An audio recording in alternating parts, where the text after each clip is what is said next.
ये फर्क है, इनका कैरेक्टर है। ये सारे के सारे ऐसे हैं। आजादी के समय से सरेंडर वाली चिट्ठी लिखने की आदत है। 1 सेकंड में थोड़ा सा दबाव पड़े, भैया ये लो।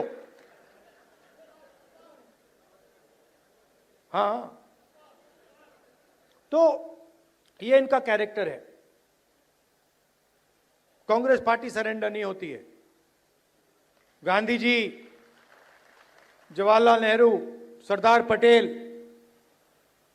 ये सरेंडर वाले लोग नहीं हैं। ये सुपर पावर से लड़ने वाले लोग हैं।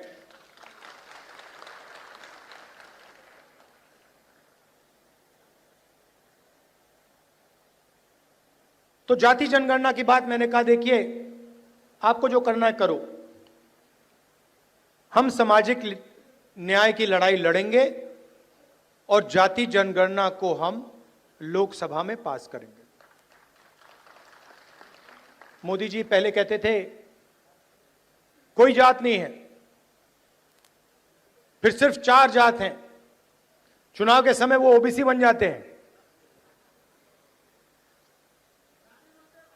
गडकरी जी ने कहा, मोहन भगवत ने बयान दिए,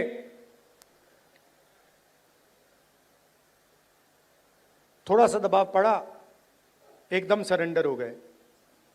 मगर मैं इनको जानता हूं।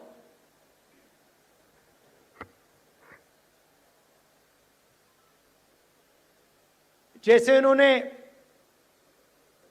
महिला आरक्षण का काम किया था, वो 10 साल बाद वाला, यहां भी वही कोशिश है इनकी। ये करना नहीं चाहते हैं। ये दबाव में आकर बोल गए हैं, मगर ये करना नहीं चाहते हैं, क्योंकि ये इस देश में न्याय नहीं चाहते हैं। ये अंबानी अदानी वाला देश चाहते हैं, अरबपतियों वाला देश चाहते हैं, सामाजिक न्याय वाला देश नहीं चाहते हैं। मैं आपको तेलंगाना की बात करना चाहता हूं। 2 मॉडल हैं जाति जनगणना के, एक तेलंगाना का मॉडल और दूसरा बीजेपी का बिहार का मॉडल, और जो उनकी सोच का मॉडल है। तेलंगाना में जाति जनगणना कैसे हुआ मैं आपको बताना चाहता हूं। बिहार में बंद कमरे में सवाल चुने गए, ब्यूरोक्रेट्स ने सवाल चुने, बिना किसी से पूछे, बिना जनता से बातचीत किए, बिना दलितों से पूछे, बिना पिछड़ों से पूछे, बिना अति पिछड़ों से पूछे, बिना जनरल कास्ट से पूछे, बिना माइनॉरिटी से पूछे, बंद कमरे में 3-4 सवाल लिखे, जाति जनगणना कर दिया।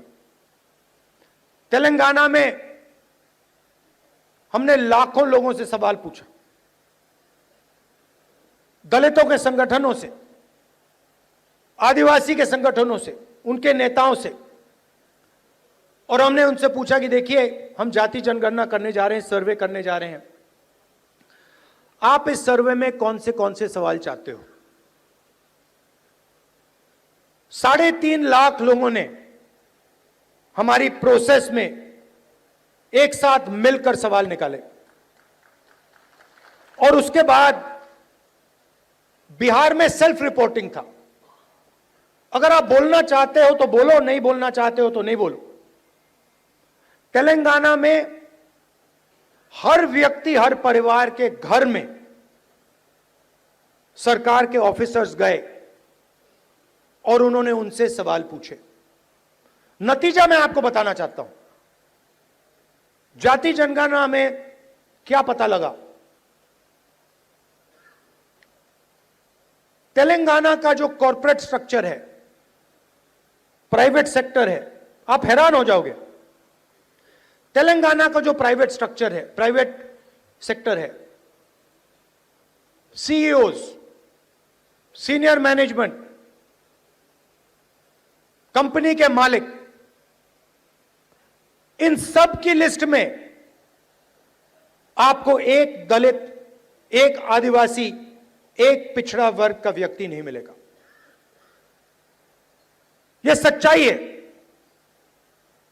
तेलंगाना में जो भी कॉन्ट्रैक्ट सरकार देती है, सारे के सारे कॉन्ट्रैक्ट्स 5% लोगों को मिलते हैं। उसमें ना कोई दलित है, ना कोई आदिवासी है, ना कोई पिछड़े वर्ग का व्यक्ति है। यह सच्चाई है। हम कहते हैं हम सुपर पावर बनना चाहते हैं। दलितों की आबादी 15%, पिछड़ों की आबादी कम से कम 55%, आदिवासियों की आबादी 9%, माइनॉरिटीज 15%, सब जोड़ लो 90% बनता है। इनकी भागीदारी नहीं है। और वही चुने हुए अमीर लोगों को सारा का सारा दिया जाता है। उसी लिस्ट में कॉर्पोरेट सेक्टर की लिस्ट निकालो, बड़े बड़े ब्यूरोक्रेट्स की लिस्ट निकालो, उसमें आपको गरीब जनरल कास्ट का भी कोई नहीं मिलेगा। यह सच्चाई है। मजदूरों की लिस्ट निकालो, उबर ड्राइवर्स की लिस्ट निकालो, जो खाना डिलीवर करते हैं उनकी लिस्ट निकालो, और उसमें आपको पिछड़ा वर्ग, दलित, आदिवासी सब मिलेंगे। दो हिंदुस्तान बन रहे हैं, एक 90% का और दूसरा चुने हुए लोगों का 5-7% का। बड़ी बड़ी बातें होती हैं सुपर पावर बनेंगे, ऐसे कोई सुपर पावर नहीं बनता है। जब तक हम हर हिंदुस्तानी की शक्ति का नहीं प्रयोग करेंगे तो ये देश सुपर पावर छोड़ो आगे नहीं जा सकता है। यह सच्चाई है। जो भी सपने देखने देख लो, कभी नहीं हो सकता। हिंदुस्तान जब ही आगे बढ़ता है जब इस देश की पूरी शक्ति का प्रयोग होता है, जब सब लोगों को लगता है कि हमारी भी भागीदारी है, हमारा भी भविष्य है, हम भी आगे जा सकते हैं। आप मीडिया देखो, पूरी लिस्ट निकाली मैंने, मालिकों की लिस्ट, रिपोर्टर्स की लिस्ट, एंकर्स की लिस्ट। मुझे दलित एंकर का नाम बता दो, मुझे पिछड़े वर्ग के एंकर का नाम बता दो, मुझे आदिवासी एंकर का नाम बता दो, नेशनल मीडिया में बता दो कौन है, मुझे बता दो। जुडिशियल सिस्टम में जाओ, वहां आपको 90% नहीं मिलेंगे। मीडिया में आपको अंबानी जी की शादी दिख जाएगी, डांस गाना दिखेगा, मगर किसान भूखा मर जाए, मजदूर मर जाए, कभी नहीं दिखाई देगा।